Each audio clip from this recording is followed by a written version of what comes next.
M. Bourgi, dit-on, a fait des révélations qui ont attiré mon attention. Pourquoi je prends la parole à ce sujet? Certains m'ont dit non, tu n'es pas concerné, parce qu'il n'a pas cité mon nom. D'abord, un leader politique, on n'a pas besoin qu'on cite personnellement son nom dans un sujet pour qu'il intervienne là-dessus. D'autant plus qu'il s'agit de notre pays. Donc j'ai le droit d'intervenir là-dessus. Deuxièmement, j'ai été impacté par les conséquences de ces pratiques. J'ai été en prison. À la Cour pénale internationale. Ça m'a pris 12 années de ma vie. Alors que lui savait tout ça là. C'est pourquoi j'interviens. Pour attirer votre attention. D'abord, son timing. C'est-à-dire son moment choisi. Pour venir intervenir sur ça. Je suis convaincu qu'il n'est pas sorti au hasard. Il a un objectif à atteindre. Au moment où nous sommes à la veille d'une élection importante dans notre pays, lui, il vient réveiller les vieux démons. Parce qu'il sait que nous sommes émotifs. Et Senghor n'a pas eu tort. La raison est Hélène, l'émotion est Nègre. Et nous sommes émus depuis. Nous allons dans tous les sens. Il est devenu notre actualité. Pourquoi c'est maintenant qu'il vient dire ça? Je suis en colère. Je suis en colère. Parce que je l'ai entendu dire, je veux laver ma conscience. Non, M. Bourgi, votre conscience ne sera pas lavée. Elle sera sale, comme l'argent sale que vous avez transporté. Et elle va rester sale. Vous n'allez pas nous avoir cette fois-ci. Parce que nos yeux sont verts. Oui, quand Laurent, celui que je cite parlant du président Gbagbo, c'est lui qui parle. Quand mon ami Laurent a été bombardé, cela m'a fait mal et je vais laver ma conscience. Moi, j'ai fait plusieurs années en prison, Blé Roselin, avec le président Gbagbo. Pas une seule seconde, je n'ai vu le prétendu ami là venir visiter celui qu'il appelle son ami aujourd'hui. Ne serait-ce même que par compassion. Je ne l'ai pas vu. Deuxièmement, pendant toutes ces années de braise, j'étais assis sur le même banc d'accusés que le président Gbagbo. Les projecteurs du monde entier étaient sur lui, comme un criminel, comme quelqu'un a tué son peuple. L'ami Bourgi était où? Pourquoi en ce moment où l'ami Laurent avait besoin de toi, tu n'es pas venu? Pour dire à la Cour pénale internationale que ce monsieur n'est pas un criminel, il est une victime.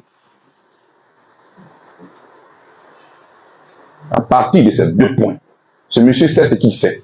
Ne vous occupez pas de lui.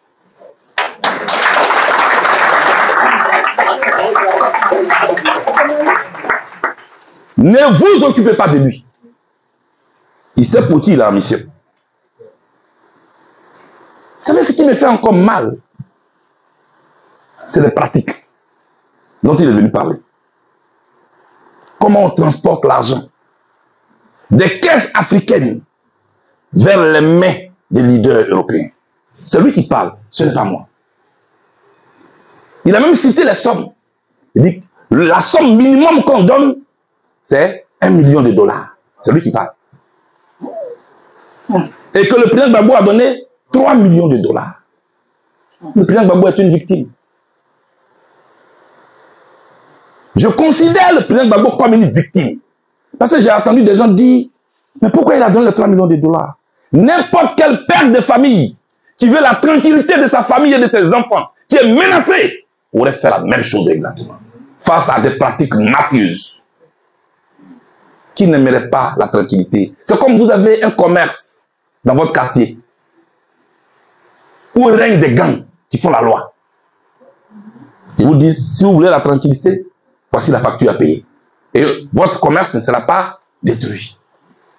C'est ce qui s'est passé exactement. Ce que M. Bourgi a décrit, ce n'est rien d'autre que des pratiques de la mafia.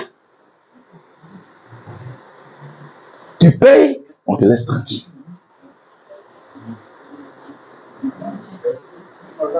Et le président Gbagbo pensait avoir acheté notre tranquillité. Mais ceux qui étaient en face, c'était des mafieux. Malgré ce qu'il a payé, ils sont venus, d'après eux, en griffe, le vitrifier.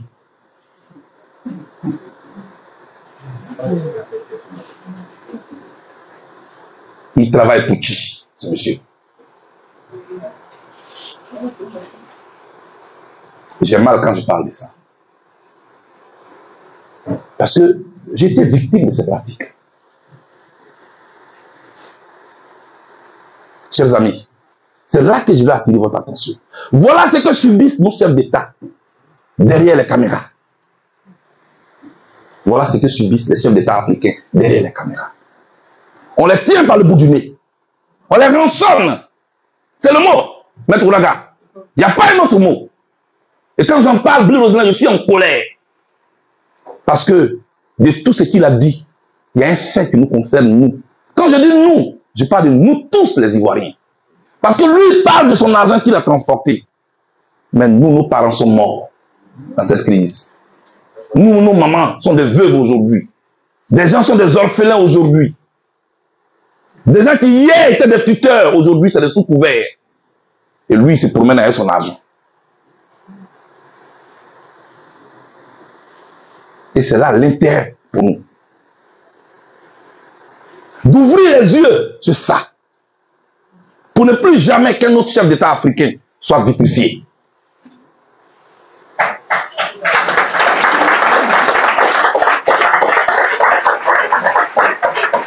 Qu'est-ce qu'il cherche à la veille de 2025? Je dis, quel est l'intérêt juridique de ça? Parce que quand il a fini de dire ça, et qu'il y a une victime selon ce qu'il a dit, donc il faut réparation. Là où on parle de victime, il faut réparation. Qui va réparer ce qu'on a subi? Qui va réveiller les Ivoiriens qui sont morts? Qui va redonner leur position sociale à ces gens qui étaient des directeurs hier qui marchent derrière des tapettes? Qui va le faire? Ces enfants qui sont nés au Ghana, qui pendant près de 11 ans ne parlaient qu'anglais, qui sont devenus ici, sont perdus sur le plan de la langue. Qui? Ces Ivoiriens d'une autre catégorie, d'une autre génération, qui va s'occuper d'eux? C'est un problème pour notre nation, pour notre État, que eux ils créent et ils s'amusent. Et il assure sur un plateau et il est content. Et ça va émouvoir des gens. Ce monsieur doit être traduit en justice. Un transporteur d'argent sale. Nos pays africains sont des pays pauvres, auxquels on prête de l'argent, mais que vous venez pomper nuitamment encore. Parce que les 3 millions de dollars dont tu parles, ce n'est pas l'argent de la poche du président, c'est de l'argent public que vous prenez pour aller battre votre campagne. Après, vous venez dire que vous nous aidez. C'est là que je vais attirer votre attention.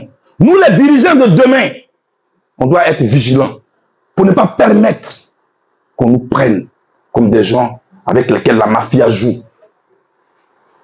Travaillons pour nos peuples.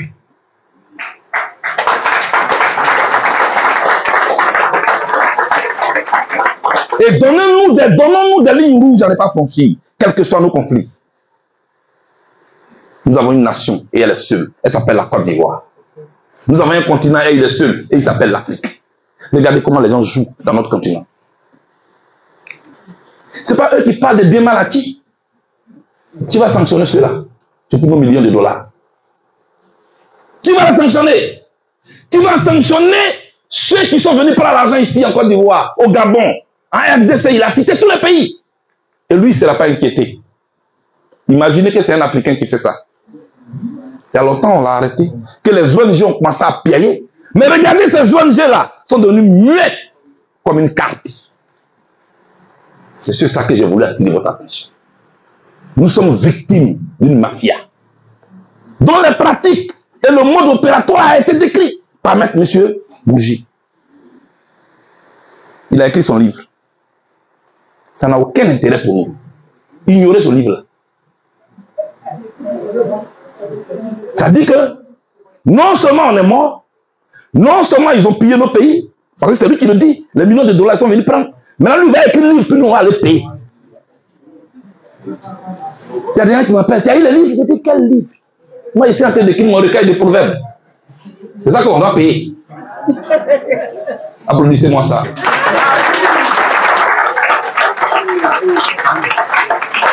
C'est un sujet sérieux. Les gens sont à l'aise sur les plateaux. Ils parlent. Est-ce qu'ils connaissent les conséquences de ce dont ils parlent? Ça veut dire qu'aujourd'hui, ils relancent un débat. Ne rentrons pas dans ce débat. Nous avons notre timing, qui n'est pas son timing. Nous avons un intérêt qui n'est pas son intérêt. Nous avons une élection en 2025 qui nous attend.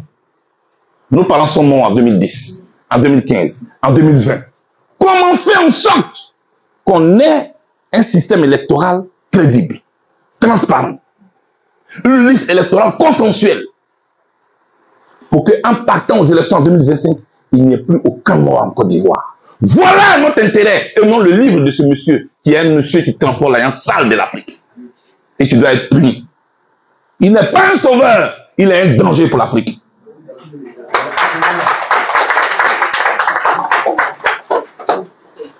J'ai voulu intervenir là-dessus, en tant que leader politique.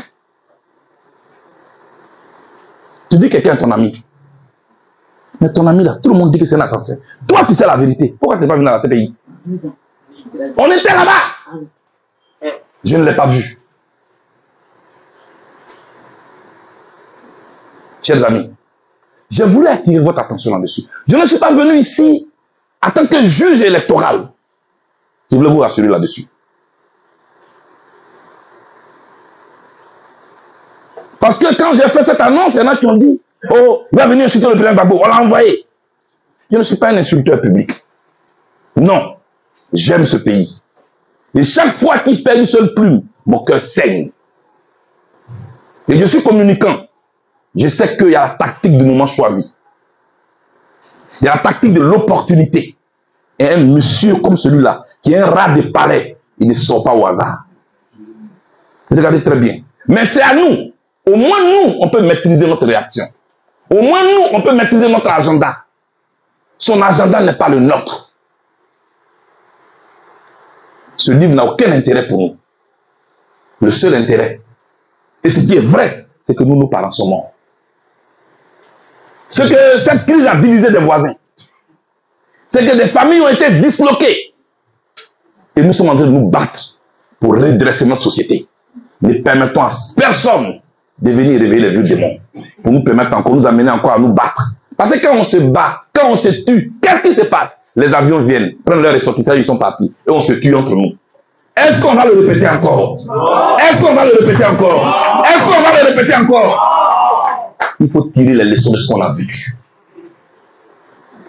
Celui qui veut diriger la Côte d'Ivoire est comme une femme. Prouve-lui ton amour. Démontre-lui ton amour. Et parmi beaucoup de prétendants, elle va te choisir. Voilà ce qui va se passer en 2025. Ça, c'est derrière nous. Nous cherchons à tourner ce chapitre-là. Ce chapitre douloureux de l'histoire de notre pays. Mais j'ai eu mal. Parce que j'en ai été victime aussi. Oui. Vous savez, les mercredis à la Cour pénale internationale, qu'est-ce qui s'est passé? Les étudiants en droit de l'Europe venaient là, dans la galerie publique, pour voir les deux criminels de l'Afrique que nous étions, le président Gbagbo et moi, comme au zoo. Et le président, moi, on était assis là, on les regardait souvent. Ils prenaient note avec leur professeur de droit pour regarder les criminels. Ça fait mal. Ça fait mal. Parce que quelqu'un était assis là-bas, lui, il a transformé dans la salle. Et nous, on était assis là, on était traités des criminels. Et nos photos étaient collées dans le couloir de la CPI. Et ils viennent regarder les criminels, comme aux zoo. Chaque mercredi, c'est ce qui s'est passé. Il était où? Il était où? Non, il ne rend pas service au président Gbagbo maintenant. Non. Non, il ne rend pas service au peuple de Côte d'Ivoire maintenant. Non. Il vient encore nous diviser, ce monsieur. Ne lui donnons pas l'opportunité. Voilà ce que je voulais dire, Rosé. Voilà ce que je voulais dire aux Ivoiriens. Voilà ma réaction face aux révélations de ce monsieur que je considère comme un homme sale, qui transporte de l'argent sale et qui veut laver ta conscience. Ta conscience ne sera pas lavée parce que ta conscience est faite pour être sale. C'est moi qui te dis ça. Comme tu es avocat, convoque-moi en justice.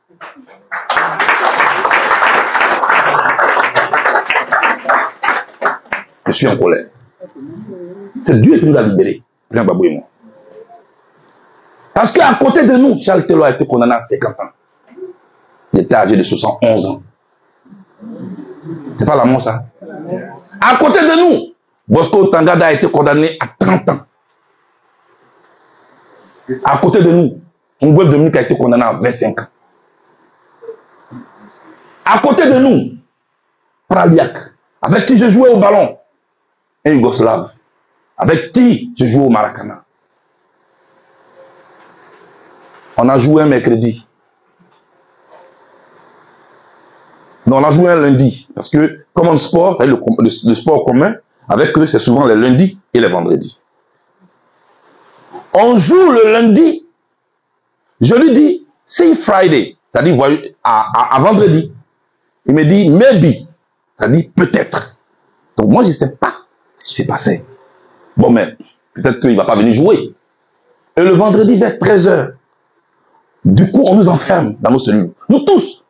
Manu Militari. Allez, entrez dans vos cellules. On nous enferme.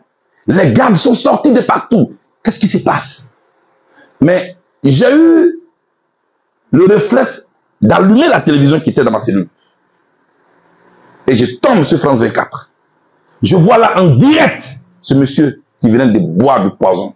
Et à la cour, il est mort. Parce qu'on venait de lui prononcer son verdict. Il a été condamné à 18 ans. Il n'a pas supporté, il est mort. C'est de là que je viens. Vous qui bavardez tous les soirs sur vos téléphones, c'est de là que je viens. On n'a pas vécu la même expérience. Avant de juger quelqu'un, demande-lui d'où il vient. C'est de là que je viens. Et quelqu'un s'assoit sur un plateau, il joue avec la douleur des Ivoiriens. Il joue avec la douleur des Africains. Je ne peux pas l'accepter. Il n'est rien pour nous, il n'est personne. Il n'est qu'un homme sale qui transporte de l'argent sale, qui pompe nuitamment les caisses de l'Afrique.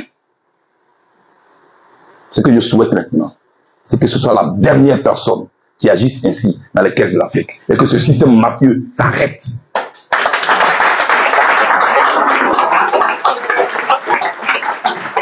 C'est trop facile de détruire la vie des gens et après venir écrire des livres pour encore nous prendre de l'argent dans nos poches. Vous voyez ça? Jeunes de Côte d'Ivoire et d'Afrique, je vous lance un appel. Donnons-nous un système électoral crédible.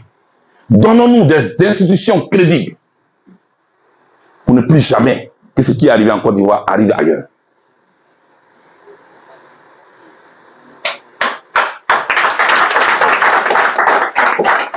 Formons-nous. Apprenons à nous former. Parce que c'est par l'éducation que le Brésil s'est transformé.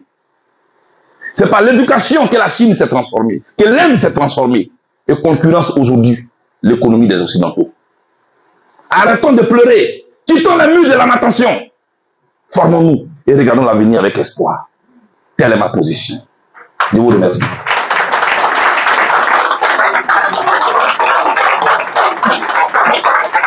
Alors les amis, j'espère que vous allez bien.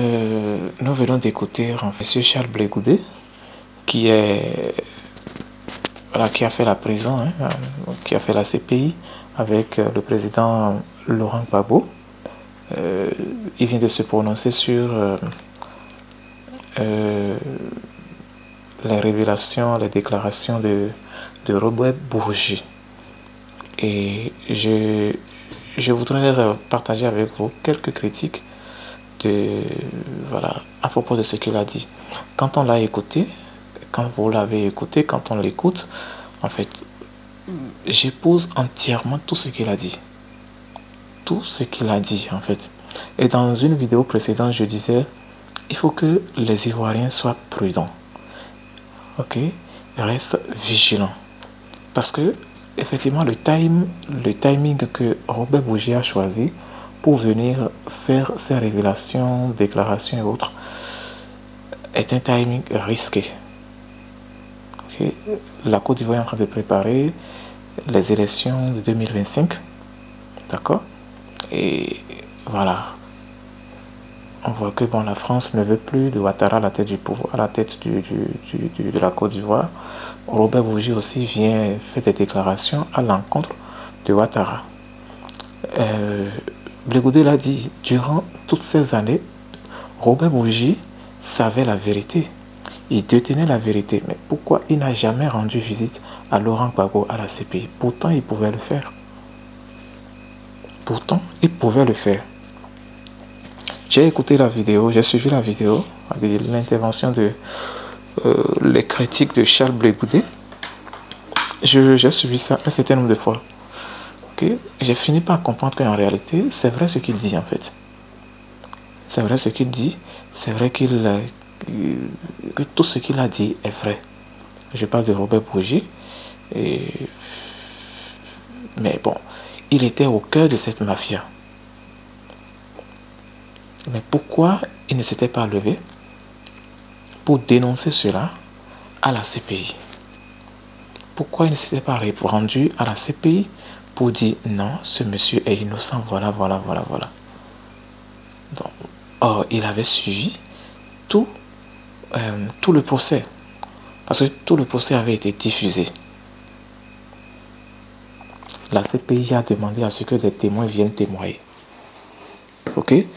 Mais pourquoi Robert Bourgi, qui était un témoin clé de tout ce qui se passait, de tout ce qui se tramait dans l'ombre, ok, de la France-Afrique, il savait très bien que c'est Sarkozy et Ouattara qui ont orchestré ce coup d'État contre Laurent Gbagbo. Pourquoi il ne s'était pas levé pour se rendre à la CPI, aller défendre le président Laurent Gbagbo et Charles Blé Goudé? Ça, c'est la question qu'on doit se poser. Pourquoi il vient maintenant faire ces révélations? Avait-il peur de Sarkozy? On ne sait pas. Moi, je me pose des questions. Okay. Et c'est la question que tous les Africains doivent se poser. Et on doit rester vigilant, intelligent et très prudent.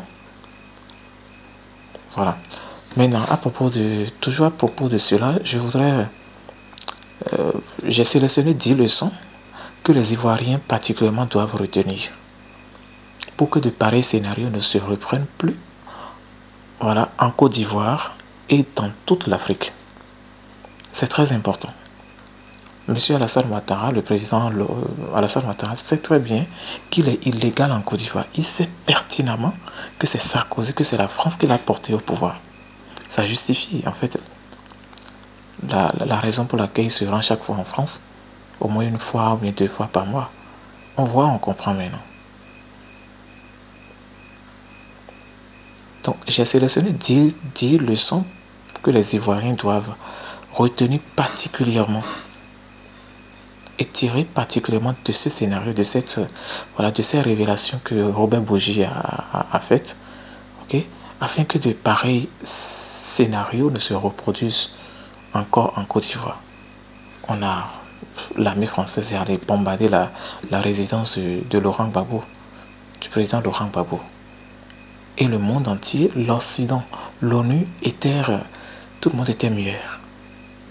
Personne n'osait parler. Pourtant, toute l'Europe, tout l'Occident savait que c'est Sarkozy qui a orchestré cela, c'est la France qui a orchestré cela contre Laurent Gbagbo. Pourtant, l'opinion internationale n'avait pas réagi. Donc, il faut que les Africains se lèvent et il faut que les Africains se réveillent. C'est très important. Apparemment, c'est comme si en Côte d'Ivoire, les gens ont peur du régime en place. C'est bizarre en fait. Un pays ne fonctionne pas comme ça. Donc voilà les 10 leçons que j'ai retenues pour les Ivoiriens. Il faut déjà assurer des élections crédibles. C'est très important. Puisque la crise post-électorale montre l'importance d'un processus électoral crédible et transparent pour éviter les conflits futurs. Avec ce qui s'était passé et les 3000 morts.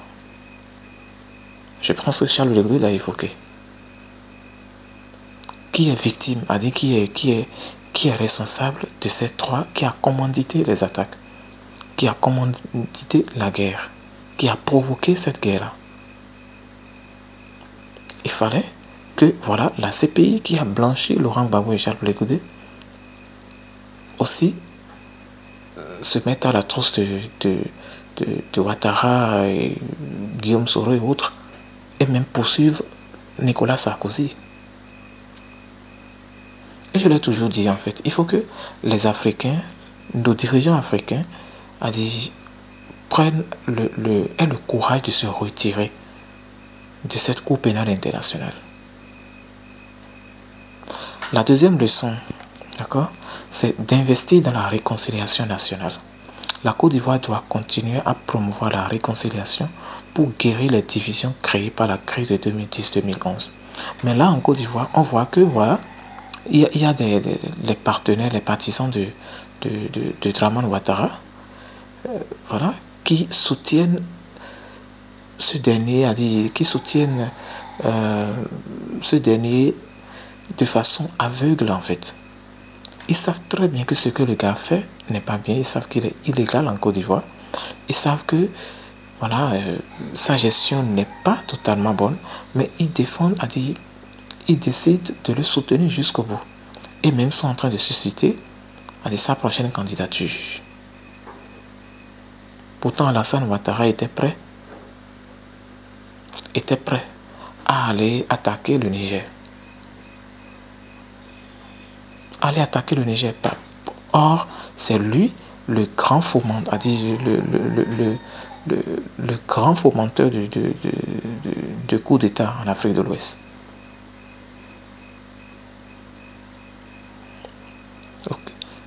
Il est le premier leader des coups d'État en Afrique de l'Ouest.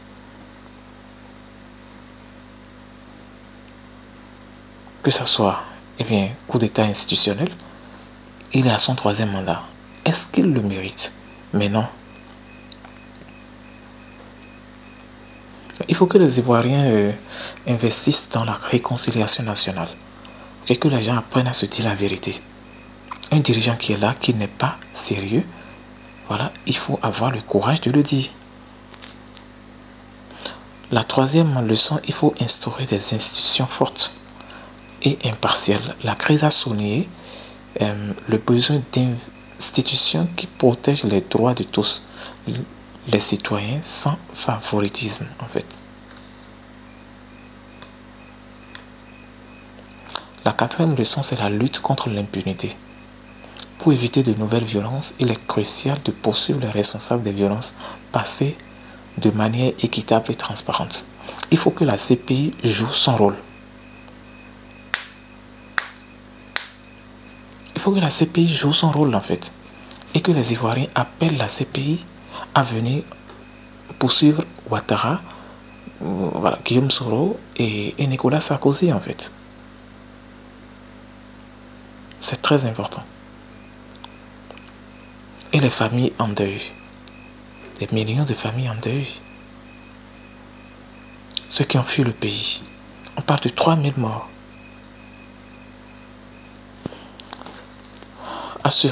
La 5e leçon, c'est d'assurer la neutralité des forces de sécurité. La neutralité des forces armées et de police est indispensable pour maintenir l'ordre public sans influencer les résultats électoraux. Ce qui n'était pas le cas en 2010-2011. Il y avait des militaires pro-Gbagbo et des militaires pro-Ouattara. Et même sur France 24, vous allez voir, quand voilà, Gbagbo a été mis aux arrêts, il y avait des militaires pro-Ouattara qui criaient, ils disaient, voilà, vive la France. C'est horrible que des Africains comme ça continuent de réfléchir et de se faire manipuler jusqu'à ce point. La 6e leçon, c'est d'encourager la transparence dans les financements politiques. La crise a révélé des financements occultes et il est nécessaire de réglementer les fonds politiques pour limiter l'influence étrangère. La 7e leçon, c'est d'éduquer la population sur le processus électoral. Voilà. La sensibilisation des citoyens aux processus électoraux et la paix sociale est cruciale pour éviter la désinformation. Vous avez vu, la France, à travers les médias, manipulait l'opinion ivoirienne et africaine dans le temps. Les médias occidentaux ont fait croire à toute l'humanité que c'est Gbagbo qui avait perdu les élections. Or, ils savent très bien que c'est lui qui a gagné les élections. Et Ouattara est fier de prendre le pouvoir. J'ai eu un professeur un temps qui disait « C'est le jour du jugement qui sera notre témoin ». La 8e leçon, c'est de promouvoir la tolérance politique. Les Ivoiriens doivent apprendre à respecter les différences politiques et éviter de stigmatiser ceux qui ont des opinions différentes. Ensuite, il faut renforcer la médiation et le dialogue interpolitique. Les crises politiques peuvent être évitées grâce à des canaux de dialogue permanents entre les différents partis. La 10e leçon, c'est d'améliorer les infrastructures électorales. La Côte d'Ivoire doit investir dans des systèmes électoraux modernes et sécurisés pour renforcer la confiance des citoyens dans les résultats électoraux. Voilà, ce sont les 10 leçons que j'ai à partager avec l'Afrique et la Côte d'Ivoire. Pour que la vidéo ne soit pas longue, peut-être que je vais réserver une deuxième vidéo. La partie 2 de cette vidéo sur les leçons que toute l'Afrique peut retenir, peut tirer de cette déclaration de Robert Bourgi. Merci et à très bientôt. Abonnez-vous si ce n'est pas encore fait et laissez-moi un commentaire. Dites-moi ce que vous pensez de cela dans les commentaires. À bientôt.